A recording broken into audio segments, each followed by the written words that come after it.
वालेकुम students, this is Ayesha Fatima. Welcome to my YouTube channel.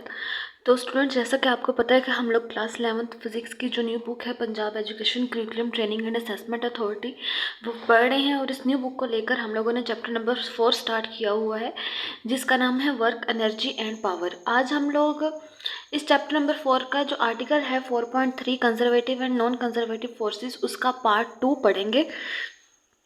जो पहला पार्ट था उसमें हम लोगों ने इस आर्टिकल से रिलेटेड एक क्वेश्चन ही सॉल्व किया था कि what is gravitational field, show that gravitational field is conservative, और या what is gravitational field, show that work done in gravitational field is independent of path followed.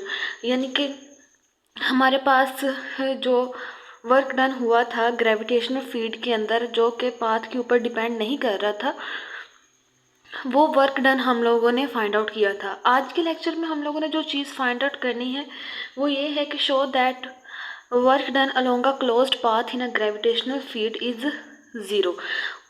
आज के लेक्चर में हम लोगों ने जो चीज़ पढ़नी है वो ये है कि हमारे पास एक क्लोज्ड पाथ है, और वो क्लोज्ड पाथ ही वो ग्रेविटेशनल फील्ड के अंदर है, यानी कि अर्थ उसके ऊपर जो है ग्रेविटेशनल फोर्स लगा रही है, और उस क्लोज्ड पाथ में जो वर्क डन होता है वो ज़ीरो होता है। तो आज के लेक्चर में हम लोगों ने ये चीज़ पढ़नी है।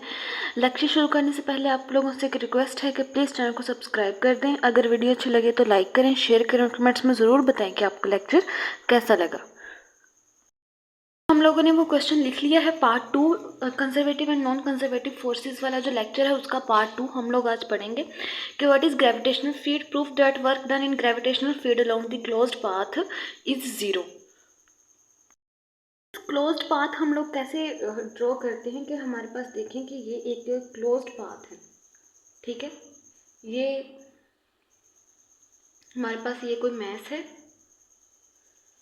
ठीक है, और ये ऐसे मूव करता करता पॉइंट बी तक जाता है, पॉइंट ए से लेकर पॉइंट बी तक जाता है,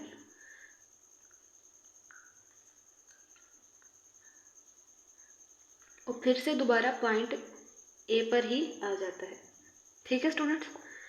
इस पॉइंट को हम लोग नाम देते हैं पॉइंट सी का। यानी कि हमारे पास ये एक मैच था, ये पॉइंट ए से पॉइंट बी तक गया इस पाथ के अलोंग।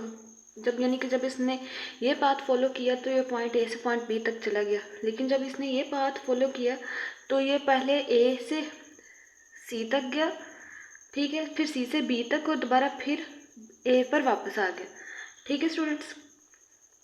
लेकिन अगर हम लोग कहें कि ये इस मैथ ने पहले पॉइंट ए से बी तक मूव किया, फिर बी से सी तक, फिर सी से दोबारा ए तक आ गया, यानी कि जो ये मैथ जहाँ से चला था वहीं पर दोबारा वापस आ गया, यानी तो मतलब कि ये पाथ क्लोज्ड पाथ हो गया।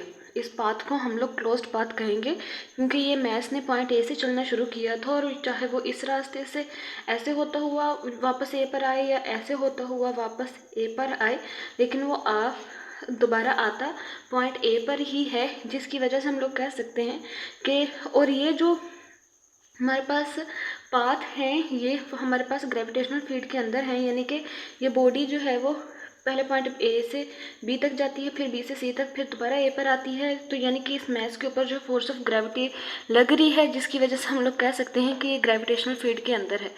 तो फिर जब ये मैस जहाँ से चला था दोबारा वहीं पर वापस आ जाता है, तो हम लोग कह सकते हैं कि यहाँ पर जो वर्क डन किया है इस मैस ने वो ज़ीरो है। तो वही सारी चीज़ हम लोग यहाँ पर लिख सकते हैं कि work done in gravitational field along closed path, क्योंकि ये पाथ हमारे पास क्लोज्ड है। ये मैस पॉइंट ए से चला था, दोबारा पॉइंट ए पर ही वापस आ गया, इस वजह से यहाँ पर वर्क डन ज़ीरो हुआ हो। और ये जो ये मैस था पहले पॉइंट ए से चला था, फिर दोबारा पॉइंट ए पर ही आ गया, और इसके ऊपर फोर्स ऑफ ग्रेविटी लग रही है, यानी कि ये ग्रेविटेशनल फील्ड के अंदर है। तो हम लोग इस वजह से लिखते हैं कि work done in gravitational field along a closed path कि consider a body of mass m with moved with constant speed along the path ACBA in the presence of gravitational force. उन्होंने कहा, हम लोगों ने यही कहा है कि एक body consider a body of mass m moved with constant speed, यानी कि ये हमारे पास बॉडी है, इसका मास m है, ये कांस्टेंट स्पीड के साथ मूव कर रही है, ठीक है, इन the presence along the path along the closed path ACBA, यानी कि ये हमारे पास एक क्लोज्ड पाथ है ACBA, यानी कि बॉडी जो है यहाँ से घूम फिर कर वापस यहीं पर आ रही है, ठीक है, इन the presence of gravitational force. और इस बॉडी के ऊपर जो फोर्स लग रही है वो ग्रेविटेशनल फोर्स लग रही है। The gravitational force acting on a body is F equal to mg, यानी कि इस बॉडी के ऊपर जो ग्रेविटेशनल फोर्स लग रही है वो उतनी ही लग रही है जितना इस बॉडी के ऊपर वेट है। किसी भी बॉडी के ऊपर जो ग्रेविटेशनल फोर्स है वो उतनी ही लगती है जितना उसका वेट होता है। वेट आपके पास mg के इक्वल होता है, फोर्स जो है वो उसके वेट, ग्रेविटेशनल फोर्स उसके वेट के इक्वल लग रही है, इस वजह से F इक्वल टू mg हम लोग लिख सकते हैं। The work done by gravitational force acting on a body, यानी कि वो ग्रेविटेशनल फोर्स जो कि बॉडी के ऊपर एक्ट कर रही है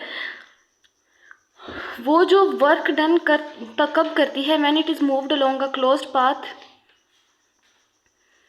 यानी कि हम लोगों ने इस बॉडी के ऊपर, इस बॉडी के वेट के इक्वल इसके ऊपर फोर्स ऑफ ग्रेविटी लग रही है और ये कुछ ना कुछ वर्क डन कर रही है, ये क्लोज्ड पाथ के अलोंग मूव कर रही है, तो वो कितना वर्क डन कर रही है हम लोगों ने फाइंड आउट करना है। ये पाथ जो हमारे पास बन रहा है वो ACBA पाथ है, ठीक है।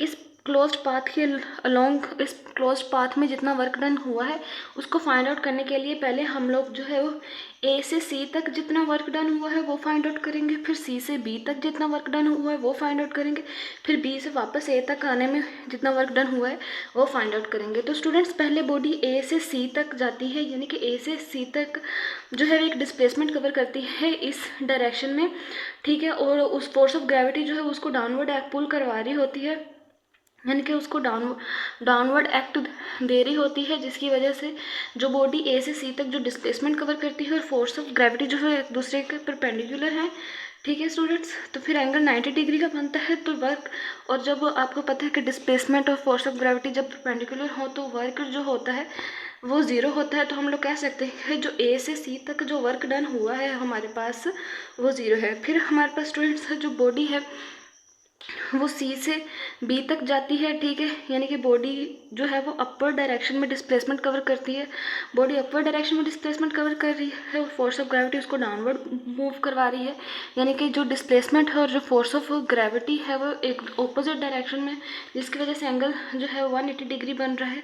तो फिर हम लोग कह सकते हैं कि C से B तक जो वर्क डन हुआ है वो हमारे पास एंगल 180 डिग्री बन रहा है। आपको पता है कि इस वजह से जो वर्क डन होता है हमारे पास वो नेगेटिव वर्क डन है, हम लोग उसको MGH कह सकते हैं। ये H इस वजह से आया है क्योंकि बॉडी जो है वो ऊपर की तरफ गई है, उसने कुछ हाइट अटेन की है, तो फिर इस ऊपर की तरफ जाने की वजह से उसने जो डिस्प्लेसमेंट कवर किया है उसको हम लोग हाइट बोलते हैं और mg उस बॉडी का वेट है। अब बात आ गई कर्व्ड पाथ की, और कर्व्ड पाथ के लॉन्ग बॉडी जितना वेट जो वर्क डन करती है वो हम लोगों ने फाइंड आउट करना है। बॉडी हम लोगों ने जो A से C तक का जो वर्क डन था वो भी फाइंड आउट कर लिया कि वो जीरो है, C से B तक का वर्क डन फाइंड आउट कर लिया कि वो नेगेटिव है। अब बॉडी ने जो है वो B से जो है वो A तक वापस आना है, तो और कर्व्ड पाथ के लॉन्ग आना है, इस वजह से हम लोग इस कर्व्ड पाथ को हॉरिजॉन्टल और वर्टिकल स्टेप्स में जो है वो डिवाइड कर लेंगे, ताकि जो कर्व्ड पाथ के लॉन्ग जो वर्क डन होता है उसको हम लोग ईजीली जो है वो फाइंड आउट कर लें। तो देखिए स्टूडेंट्स, हमारे पास ये जो हॉरिजॉन्टल स्टेप्स हैं, हॉरिजॉन्टल स्टेप्स देखिए, हॉरिजॉन्टल स्टेप्स इस डायरेक्शन में, तो हॉरिजॉन्टल स्टेप्स में जो बॉडी है, हॉरिजॉन्टल स्टेप्स के ऊपर जब बॉडी नीचे की तरफ आती है, बॉडी की डायरेक्शन और हॉरिजॉन्टल स्टेप्स के ऊपर जो फोर्स ऑफ ग्रेविटी लग रही है, यानी कि हॉरिजॉन्टल स्टेप्स में बॉडी इस तरफ मूव कर रही होती है और फोर्स ऑफ ग्रेविटी इस तरफ लग रही होती है, यानी कि हॉरिजॉन्टल स्टेप्स में बॉडी को जो डिस्प्लेसमेंट होता है और फोर्स ऑफ ग्रेविटी जो है आपस में परपेंडिकुलर होते हैं। इस वजह से हमारे पास हॉरिजॉन्टल स्टेप्स में जो वर्क डन होता है वो ज़ीरो होता है। तो हम लोग कह सकते हैं कि हॉरिजॉन्टल स्टेप में जो वर्क डन हुआ है वो ज़ीरो है।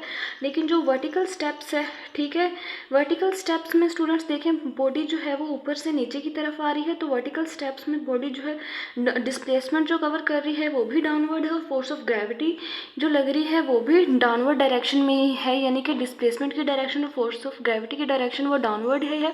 तो हम लोग कह सकते हैं कि वो वर्क डन जो है वो पॉजिटिव हुआ है। तो फिर हम लोग कह देंगे कि बी से ए तक आने में जो वर्क डन हुआ है, वर्क डन अलॉन्ग B2 है, बी से ए तक आने में जो वर्क डन हुआ है वो पॉजिटिव है, जिसको हम लोग mg कह देते हैं, क्योंकि बॉडी जो है वो ए से बी तक आ रही है, यानी कि डाउनवर्ड मूव कर रही है वर्टिकल स्टेप्स में, और फोर्स ऑफ ग्रेविटी वो भी उसको डाउनवर्ड पुल ही दे रही है। इस वजह से जो फोर्स ऑफ ग्रेविटी और जो बॉडी डिस्प्लेसमेंट कवर कर रही है उनकी डायरेक्शन जो है वो सेम है। इस वजह से हमारे पास जो वर्क डन है वो पॉजिटिव है। यहाँ पर mg है वो उस बॉडी का वेट है, और h जो है वो हाइट है, यानी कि बॉडी जो है वो किसी हाइट से ही ऊपर से नीचे की तरफ आ रही है। तो यहाँ पर हम लोगों ने जो डिस्प्लेसमेंट है उसकी जगह h लिख दिया। तो अब हमारे पास जो क्लोज्ड पाथ था वो उस क्लोज्ड पाथ के ऊपर जो वर्क डन हुआ है उसको हम लोग क्लोज्ड पाथ के वर्क डन को हम लोग लिख सकते हैं WACBA। ठीक है, पहले हम लोगों ने ए से लेकर सी तक वर्क डन फाइंड आउट किया जो कि हमारे पास 0 था, फिर सी से बी तक जो कि नेगेटिव वर्क डन था, फिर बी से ए तक जो कि पॉजिटिव वर्क डन था। फिर हम लोगों ने इन सारे वर्क डन्स को जो है वो प्लस किया, तो हमारे पास ए से सी तक जो वर्क डन आया था वो हमारे पास नेगेटिव mgh था। फिर सी से बी तक जो हमारे पास था, सॉरी ए से सी तक का जो वर्क डन था वो हमारे पास 0 था। फिर सी से बी तक का जो वर्क डन था वो हमारे पास नेगेटिव आया था, और बी से जो है वो वापस ए तक का जो वर्क डन था वो हमारे पास पॉजिटिव आया था। तो वो हमारे पास ये पॉजिटिव mg और नेगेटिव mg जो है वो आपस में कैंसिल आउट हुए, यानी कि क्लोज्ड पाथ BA में जो वर्क डन हुआ है ग्रेविटेशनल फील्ड के अंदर वो हमारे पास 0 आया है।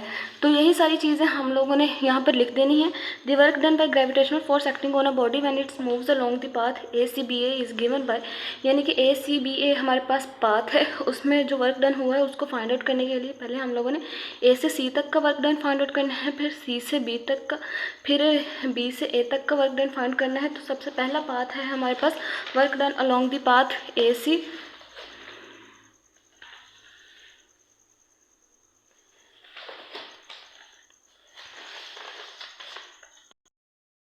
Work done along the path AC, यानी कि हमारे पास अब देखें क्लोज्ड पाथ को हम लोग इस तरह से भी ड्रा कर सकते हैं और इस तरह से भी ड्रा कर सकते हैं। तो work done along the path AC, यानी कि ये जो हमारे पास बॉडी है जिसका मास m है, ये कांस्टेंट स्पीड के साथ A से C की तरफ मूव कर गई है।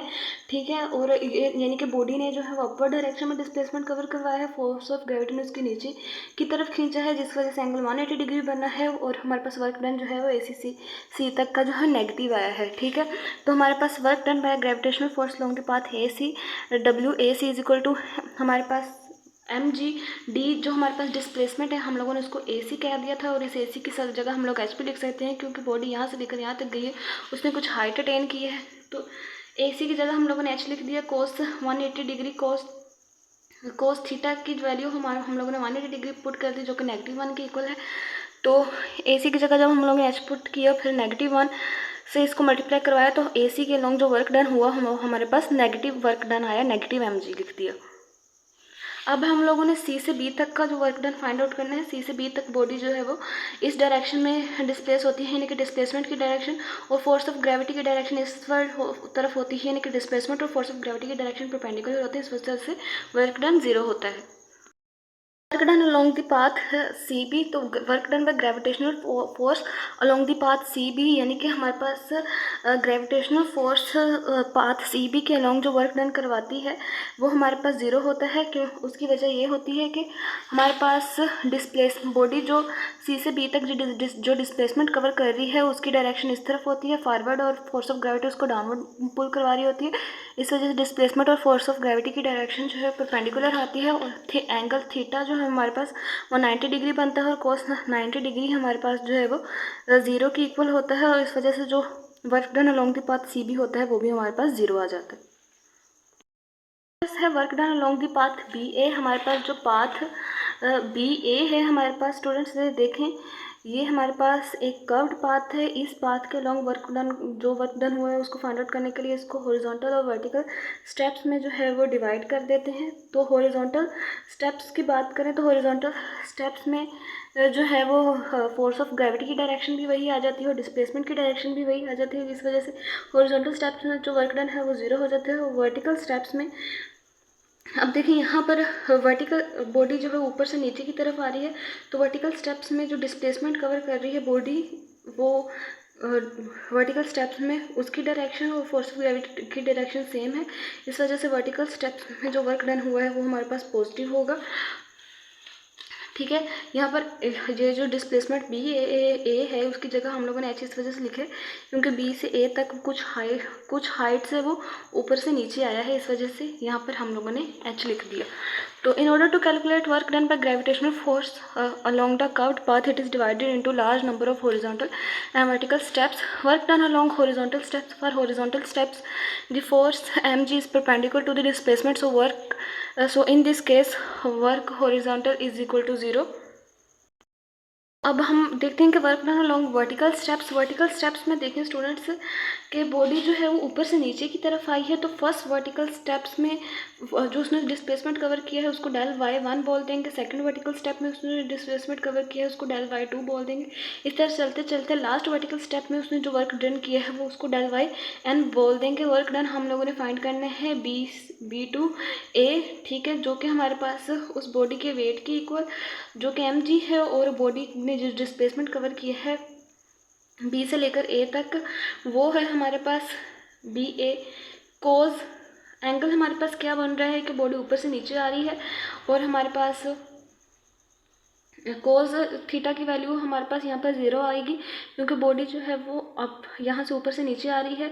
बॉडी डिस्प्लेसमेंट भी डाउनवर्ड डायरेक्शन में कवर कर रही है और फोर्स ऑफ ग्रेविटी की डायरेक्शन भी डाउनवर्ड है, इस वजह से हमारे पास कोज 0 आ जाएगा। अब हमारे पास ये जो डिस्प्लेसमेंट है बी ए, इसको हम लोग यहाँ पर हम लोग डेल y1 जो कि फर्स्ट वर्टिकल स्टेप में जो उसने डिस्प्लेसमेंट कवर किया बॉडी ने बी से ए तक आते हुए वो भी लिख सकते हैं। डेल y2 जो कि सेकंड वर्टिकल स्टेप में बॉडी ने डिस्प्लेसमेंट कवर किया है बी से लेकर ए तक आते हुए, तो हम लोग लिख देंगे mg into del y1 plus del y2 plus del yn, sorry जहाँ पे चलते चलते डेल yn बोल दिया। अब ये जो हमारे पास वर्टिकल स्टेप्स में उसने जो डिस्प्लेसमेंट कवर किया है एक्चुअली उसमें उसने कुछ हाइट अटेन की है, यानी कि वो किसी हाइट से ऊपर से लेकर नीचे की तरफ आया है, इस वजह से वर्टिकल स्टेप्स में जो डिस्प्लेसमेंट्स हैं वो एच के इक्वल आ जाएंगे। तो हमारे पास mg इंटू एच आ जाएगा। तो हमारे पास वर्क डन जो हुआ है बी से लेकर ए तक वो हमारे पास पॉजिटिव वर्क डन हो गया। तो यही चीज़ हम लोगों ने लिख दी है कि work done along vertical steps can be calculated as vertical mg del y1 cos 0 degree, mg del y2 cos 0 degree, फिर mg del yn cos 0 degree, यानी कि डेल y1 जो है फर्स्ट वर्टिकल स्टेप्स में उसने जो डिस्प्लेसमेंट कवर किया है, डेल y2 जो है उसने सेकंड वर्टिकल स्टेप्स में जो डिस्प्लेसमेंट कवर किया है। हम लोगों ने इसको काफ़ी सारे वर्टिकल स्टेप्स में डिस्प्लेसमेंट कवर करवाया था, तो mg इसमें कॉमन है तो mg हमारे पास जो है वो कॉमन आ जाएगा। फिर ये जो सारी कोज 0 डिग्री जो है वो 1 के इक्वल होता है, ये इसलिए कोज 0 डिग्री वैसे ही कैंसिल हो जाएगा और ये हमारे पास 1 से मल्टीप्लाई हो जाएंगे। तो ये हमारे पास ये जो वर्टिकल स्टेप्स का जो डिस्प्लेसमेंट है बॉडी बी से लेकर ए तक कुछ हाइट से ऊपर से लेकर नीचे आई है, ये इस वजह से ये सारे एच के इक्वल आ जाएंगे। तो work done along curved path is हमारे पास कर्व्ड पाथ में जो वर्टिकल वर्क डन हुआ है हॉरिजॉन्टल स्टेप्स में तो वर्क डन 0 हुआ है, लेकिन वर्टिकल स्टेप्स में जो वर्क डन हुआ है वो mg h के इक्वल है। तो कर्व्ड पाथ के अलॉन्ग जो वर्टिकल जो हमारे पास वर्क डन हुआ है वो हमारे पास पॉजिटिव वर्क डन है। ठीक है, अब हम लोगों ने जो पाथ ए से लेकर सी तक जो वर्क डन हुआ था, सी से लेकर बी तक जो वर्क डन हुआ था, बी से लेकर दोबारा तक ए तक जो वर्क डन हुआ था, यानी कि टोटल वर्क डन हुआ था ए सी बी ए पाथ में, हम लोगों ने उन सबको ऐड करना है। तो हमारे पास फिर हम लोगों ने हेडिंग लगा दी टोटल वर्क डन लॉन्ग का closed path A C B A, putting value in equation one हमारे पास इक्वेशन वन जो थी हमारे पास work done along A C B A, हमारे पास जो है वो ए से लेकर सी तक जो वर्क डन हुआ है वो नेगेटिव है, फिर सी से लेकर बी तक जो वर्क डन हुआ है वो जीरो है, फिर बी से लेकर ए तक जो वर्क डन हुआ है पॉजिटिव है। ये नेगेटिव एम जो नेगेटिव एम जी कट के तो हमारे पास work done along the path A C B जो हुआ है वो जीरो है। तो means work done gravitational field along the closed path, इस वजह से ग्रेविटेशनल फील्ड में हमारे पास क्लोज्ड पाथ जो ग्रेविटेशनल फील्ड यानी कि एक उसके ऊपर फोर्स ऑफ ग्रेविटी लग रही है तो क्लोज्ड पाथ में वर्क डन हमारे पास ज़ीरो आता है। तो स्टूडेंट्स हम लोगों ने जो है वो यहाँ से कंजर्वेटिव और नॉन कंजर्वेटिव फोर्सेस की डिफाइंस जो है वो पढ़ ली हैं कि यानी कि हमारे पास वो कंजर्वेटिव फोर्सेस वो होती हैं जो के पाथ के ऊपर इंडिपेंडेंट होती है, यानी कि पाथ के ऊपर डिपेंड नहीं करती। पाथ जो भी है, टेढ़ा मेढ़ा है, सीधा है, उल्टा है, जो भी है पाथ के ऊपर डिपेंड नहीं करती कंजर्वेटिव फोर्स या और हर पाथ के लिए जो वर्क डन होता है वो सेम होता है, चाहे वो पाथ जैसा भी हो। और क्लोज्ड पाथ के लिए कंजर्वेटिव फोर्सेस में हमारे पास जब ग्रेविटेशनल फील्ड में जब पाथ जो है वो क्लोज्ड होता है तो वर्क डन ज़ीरो होता है। लेकिन नॉन कंजर्वेटिव फोर्सेस में जो क्लोज्ड पाथ के लिए है वो वर्क डन ज़ीरो नहीं होता, क्योंकि नॉन कंजर्वेटिव फोर्सेस जो होती हैं हमारे पास वो पाथ के ऊपर डिपेंड करती हैं जो कि वर्क को डन करवाने के लिए फॉलो किया गया है। तो यहीं से हम लोग कंजर्वेटिव और नॉन कंजर्वेटिव फोर्सेस की जो है डेफिनेशंस लिख लेंगे।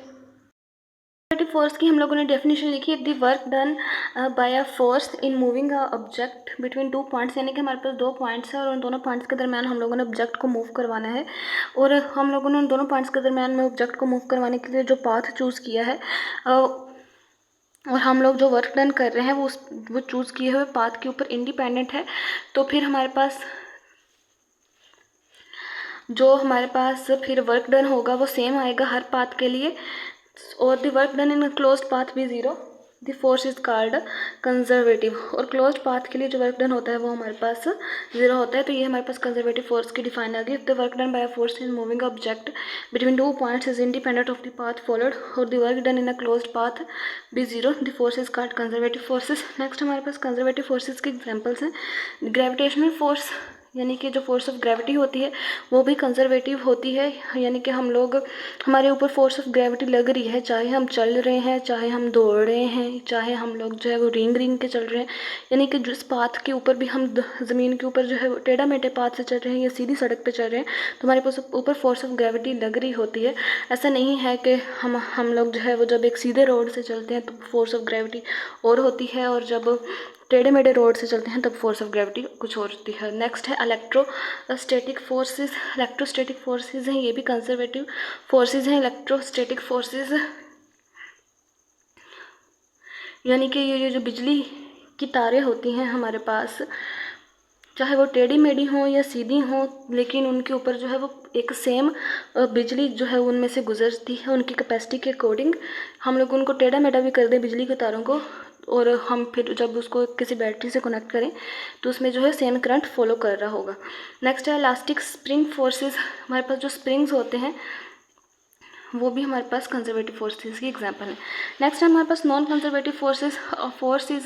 Non conservative forces the work done by it in moving an object between two points और in a closed path depends upon the path of motion, यानी कि हमारे पास जो वर्क डन हुआ है हम लोगों ने एक बॉडी को दो पॉइंट्स के दरम्यान में जो है वो मूव करवाना है और जो वर्क डन हुआ है वो पाथ के ऊपर डिपेंड हो रहा है। तो फिर हमारे पास जो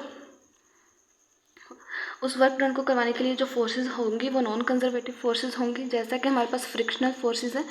फ्रिक्शनल फोर्सेस आपको पता है कि बॉडी को मूव करवाने से, यानी कि बॉडी की मोशन को रेजिस्ट करने जो फोर्स करती है वो हमारे पास फ्रिक्शनल फोर्स होती है। कि वो फोर्स जो कि बॉडी की मोशन को रेजिस्ट करवाती है वो हमारे पास फ्रिक्शनल फोर्स होती है। और एयर रेजिस्टेंस यानी कि हमारे हवा में बॉडी की मोशन को जो चीज़ रेजिस्ट करवाती है वो एयर रेजिस्टेंस होती है। वो भी हमारे पास नॉन कंजर्वेटिव फोर्सेस होती है, यानी कि अगर हवा में रेजिस्टेंस है तो आप किसी भी पाथ से मूव कर रहे हो, यानी कि सीधे पाथ से मूव कर रहे हो या टेढ़े मेढ़े पाथ से मूव कर रहे हो, तो अगर सीधे पाथ से मूव कर रहे हैं तो ज़्यादा रेजिस्टेंस होगी, टेढ़े मेढ़े पाथ से मूव कर रहे हैं तो कम रेजिस्टेंस होगी। तो यानी कि अगर आप जिस तरह का पाथ फॉलो करते हैं तो रेजिस्टेंस उस तरह की ही होगी। इस तरह फ्रिक्शनल फोर्स भी उसी तरह किसी पाथ में फ्रिक्शनल फोर्स ज़्यादा होगी, किसी पाथ में फ्रिक्शनल फोर्स कम होगी। इस वजह से ये नॉन कंजर्वेटिव फोर्सेज हैं। टेंशन इन अ स्ट्रिंग और normal forces and propane force of rocket, तो ये भी हमारे पास सारी नॉन कंजर्वेटिव फोर्सेज की एग्जाम्पल्स हैं। अब जो हेडिंग लगाते हैं वो ये है कि हमारे पास kinetic frictional force as a non conservative force, यानी कि हमारे पास जो काइनेटिक फ्रिक्शनल फोर्स है वो नॉन कंजर्वेटिव फोर्सेस क्यों हैं। तो स्टूडेंट्स देखें, जब हमारे पास एक गाड़ी है वो स्मूथ रोड के ऊपर जब मूव करती है, एक स्मूथ रोड है, ठीक है, उसके ऊपर मूव करती है एक गाड़ी हाई स्पीड के साथ, तो वहाँ पर जो फ्रिक्शन होती है वो कम होती है। लेकिन अगर ये गाड़ी है अगर टूटे फूटे रोड के ऊपर मूव कर रही है तो उस रोड के ऊपर फ्रिक्शन ज़्यादा होगी और गाड़ी को जो है वो चलने में भी मुश्किल पेश आएगी। तो हमारे पास kinetic frictional force as a non conservative force, यानी कि काइनेटिक फ्रिक्शनल फोर्स, काइनेटिक का मतलब होता है कि बॉडी मूव में है, मोशन में है, ठीक है। फ्रिक्शनल फोर्स से यानी कि जो किसी बॉडी के मोशन को रेजिस्ट करती है। As a non conservative force हम लोगों ने काइनेटिक फ्रिक्शनल फोर्स को यहाँ पर as a non conservative force जो है वो डिस्कस करना है। तो kinetic frictional force is a non conservative force when an object slides over a surface, यानी कि हमारे पास ये देखिए एक पेंसिल है, मैं इसको इस सरफेस के ऊपर स्लाइड करवा रही हूँ, ठीक है। The kinetic frictional force always acts upon to the motion and does negative work done equal in magnitude to the frictional force multiplied by the length of the path. यानी कि मेरे पास ये एक पेंसिल है, यानी मैं इसको इस डायरेक्शन में जो है वो स्लाइड करवा रही हूँ, लेकिन जो फ्रिक्शनल फोर्स है वो इसकी ऑपोजिट डायरेक्शन में लग रही है, ठीक है। मैं इसको इस डायरेक्शन में स्लाइड करवा रही हूँ, फ्रिक्शनल फोर्स इस डायरेक्शन में लग रही है, ऑपोजिट डायरेक्शन में। और जितनी फोर्स मैं इसको इस पाथ के ऊपर स्लाइड करवाने के लिए लगा रही हूँ उतनी ही फ्रिक्शनल फोर्स इसको इसको स्टॉप करवाने के लिए लग रही है। यानी कि अगर मैं इस पाथ के ऊपर इस पेंसिल को स्लाइड करवा रही हूँ तो फोर्स लगा के स्लाइड करवा रही हूँ और इसके फ्रिक्शनल फोर्स जो है उसकी डायरेक्शन ऑपोजिट है, तो हमारे पास फ्रिक्शनल फोर्स जितनी डायरेक्शन मैग्नीट्यूड में लग रही है और जितनी फोर्स मैं इस पेंसिल के ऊपर लगा रही हूँ इसको इस पाथ के ऊपर स्लाइड करवाने के लिए, उस फोर्स का मैग्नीट्यूड सेम है। इस वजह से यहाँ पर लिखा है kinetic frictional force always acts upon the motion and does negative work equal in magnitude to the frictional force multiply the length of the path. यानी कि हमारे पास ये जो पाथ है, यानी कि मैं इस पेंसिल को यहाँ से लेकर यहाँ तक स्लाइड करवाती हूँ, इस पाथ की लेंथ और जो फ्रिक्शनल फोर्स इसके ऊपर लग रही है ताकि ये जो पेंसिल है ये स्टॉप होने से मूव करने से रुक जाए, उन दोनों को अगर मैं मल्टीप्लाई कराऊँ यानी कि फ्रिक्शनल फोर्स और पाथ की लेंथ को, तो हमारे पास जो पाथ की लेंथ होगी और हमारे पास ये जो फ्रिक्शनल फोर्स का जो मैग्नीट्यूड होगा, हम लोग जो है वो उन दोनों को मल्टीप्लाई करवाएंगे तो हमारे पास वो नेगेटिव वर्क के इक्वल आएगी। यानी कि फिर इस पेंसिल के ऊपर जो है वो नेगेटिव वर्क लगेगा, ठीक है स्टूडेंट्स। क्योंकि मैं बॉडी को इस तरफ मूव करवाने की कोशिश कर रही हूँ, फ्रिक्शनल फोर्स इस तरफ लग रही है, एंगल 180 डिग्री का बन रहा है, तो वर्क डन नेगेटिव हो रहा है। तो नेक्स्ट हमारे पास the greater amount of work is done over a longer path between any two points. यानी कि हमारे पास जब पाथ लॉन्गर होता है तब फ्रिक्शन फोर्स को ओवरकम करने के लिए हम लोग जो है वो ज़्यादा अमाउंट ऑफ वर्क डन करते हैं। यानी कि अगर टूटा फूटा रोड हो तो वहाँ पर फ्रिक्शनल फोर्स ज़्यादा है तो हम लोग गाड़ी की स्पीड को ज़्यादा कर लेते हैं। Hints work depends upon the choice of path. Work जो है वो पाथ की चॉइस के ऊपर डिपेंड करता है। The total work done bye non conservative force, जो नॉन कंजर्वेटिव फोर्स जो वर्क डन करती हैं closed path is not zero. यानी कि जो नॉन कंजर्वेटिव फोर्सेस होती हैं वो पाथ के ऊपर डिपेंड कर रही होती हैं। अगर टूटा फूटा रोड है तो फ्रिक्शन फोर्स ज़्यादा होगी, अगर स्मूथ रोड है तो फ्रिक्शन फोर्स कम होगी। तो फ्रिक्शनल फोर्स जो है वो एक नॉन कंजर्वेटिव फोर्स है और वो पाथ के ऊपर डिपेंड कर रही है। तो फिर जो टोटल वर्क फिर अगर हमारे पास एक क्लोज्ड पाथ भी है तो उसमें जो वर्क डन होता है वो ज़ीरो नहीं होता बल्कि वो नॉन ज़ीरो होता है, क्योंकि जो हमारे पास नॉन कंजर्वेटिव फोर्सेस हैं वो पाथ के ऊपर डिपेंड कर रही हैं। और एक क्लोज्ड पाथ के लिए फिर वहाँ पर अगर हमारे पास एक क्लोज्ड पाथ है और अगर हम लोगों ने देखा था कि क्लोज्ड पाथ हमारे पास इस तरह है, ठीक है, ए से सी सी से बी तक, फिर दोबारा ए तक। तो हमारे पास जो नॉन कंजर्वेटिव फोर्सेस हैं वो ए से सी तक और होंगी, सी से बी तक और होंगी, बी से ए तक होंगी, जिसकी वजह से हमारे पास वर्क डन जो है वो 0 नहीं होगा। ओके स्टूडेंट्स, उम्मीद है कि आपको आज के लेक्चर की समझ आ गई होगी। तो प्लीज़ चैनल को सब्सक्राइब कर दें। अगर वीडियो अच्छी लगे तो लाइक करें, शेयर करें, कमेंट्स में ज़रूर बताएं कि आपको लेक्चर कैसा लगा।